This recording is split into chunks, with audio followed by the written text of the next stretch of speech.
All right, we are back. This is the Chad and Cheese Podcast. I'm Joel Cheeseman. He's Chad Sowash, and we are here with Allyn Bailey, Senior Director of Comms at SmartRecruiters.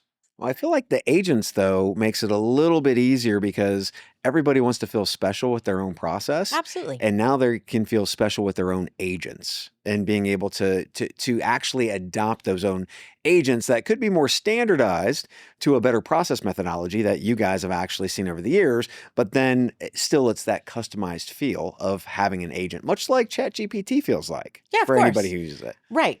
And the more you start to leverage it and you start to get comfortable with it, companies are starting to realize they can create experiences that are unique to them, both inside and outside their company, leveraging these tools. So, One of the things that I've found really fascinating is when you have technology in our space that has sort of gotten on in the years and got some age under it. It's old. It tends to entropy, excitement leaves, the energy sort of goes somewhere else. And you guys somehow harnessed a win attitude. We're playing to win. We're not playing just not to lose. And I'm curious, where did that come from? Was it the vision? Was it a concerted effort to say, you know what, look, we've been around a while, but we're going to shake it up and we're going to win again? Because it's permeated not only in the company that I see, but with the customers and people taking a second look at you. Where did that come from? Was that Rebecca on down? Was it the whole organization? How did that come about? Everybody hates the prevent defense, by the way.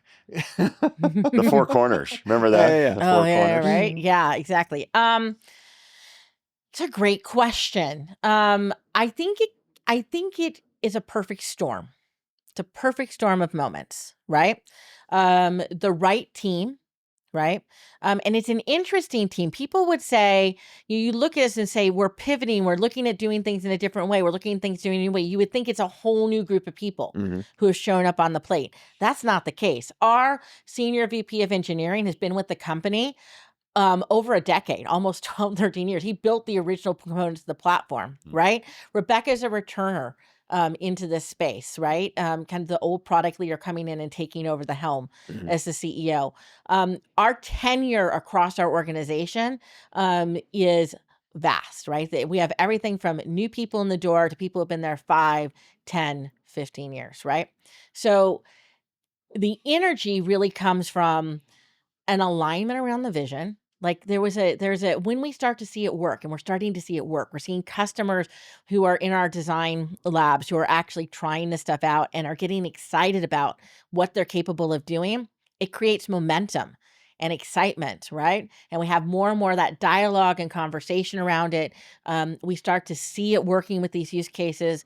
And then we start to operate in a new way that says, what if? When you start asking people what if and you release the handcuffs and say, you've been doing this for a while, you maybe have some ideas that we've been talking about in the back rooms and behind, closed doors and, in different alleyways when we have all those dialogues, right? We sit in the conferences and all these conferences, right? Everybody says, listen, you can go sit in all the sessions, which are fabulous and they're great, but where do the real conversations happen?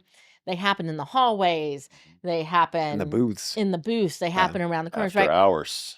After hours, right?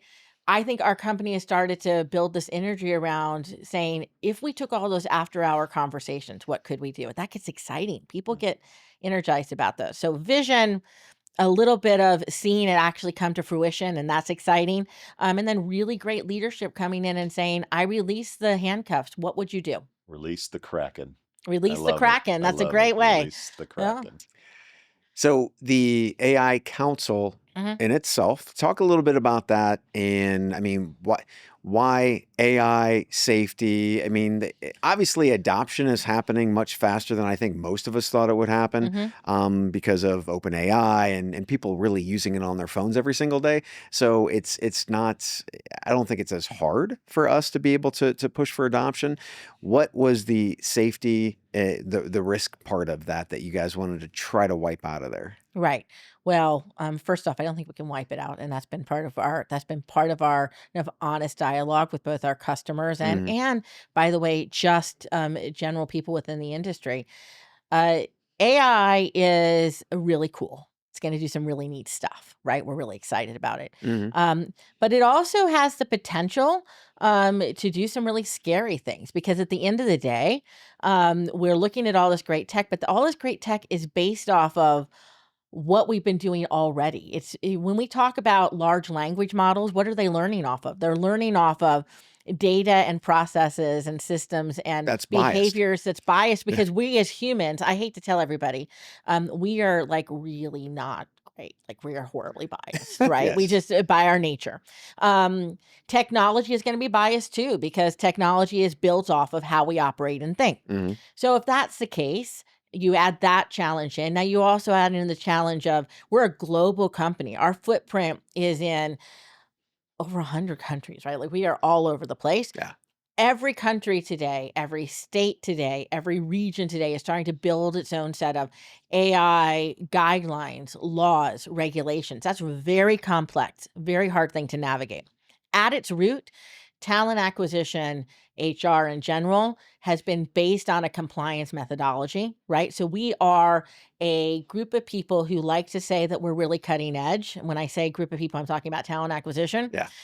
But we're really deep down a whole bunch of rule followers. So it's freaky, right? It's scary.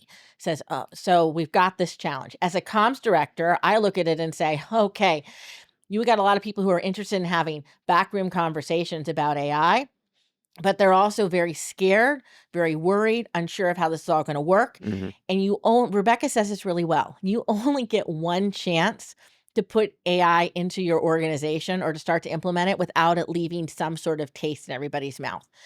It feels good and it feels comfortable and I trust it, or something goes wrong. It only needs to go wrong once Right. before everybody to freak out about it. So if that's the case, we need to have open conversations about, what are the risks? What are the challenges? How do we solve these problems?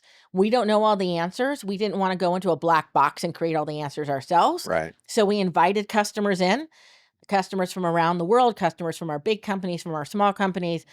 We invited practitioners who are not even customers to come in. We have some legislators in the conversation. Smart. And we're having open conversations. Again, we're doing it behind closed doors. We told, listen, we're not gonna talk about it. We're not gonna have you come out and tell everybody all the great legislation that we're having conversations about. We're not gonna have a conversation about the choices that we're making, but we want you to have a safe space to have a real conversation about, how do we trust this, and what do we need to know as people building this tech Right. that's going to make it valuable, trustworthy, and usable for you. And usable is the key. Are these people Because piloting? some of them are piloting. Okay, because And that would be a nice little bait Right. to come into the, I Right. get to use the new stuff. Well, so to get to the new stuff, the Trust and Safety Council, that's really about, let's talk about the challenges here and let's debate how we solve them, Yeah, right? yeah. We have a second group of people who are a series of customers. They are part of our design group in our design lab. You're going to talk to Matt a little bit later. He's part of that team from Domino's. Listen, they are using the early stuff. They are helping us design it from the root up. We're having conversations about how it works inside their businesses, and then we're learning from them and helping expand that out to everybody else. So those people in the design groups, yeah, they're getting early access. Those people. All right, we will end it there. Allyn, thanks for hanging out with us. And this has been the Chad and Cheese Podcast. I'm Joel Cheeseman. He's Chad Sowash. And this has been the Sessions AI Frontline Series. We out. We out.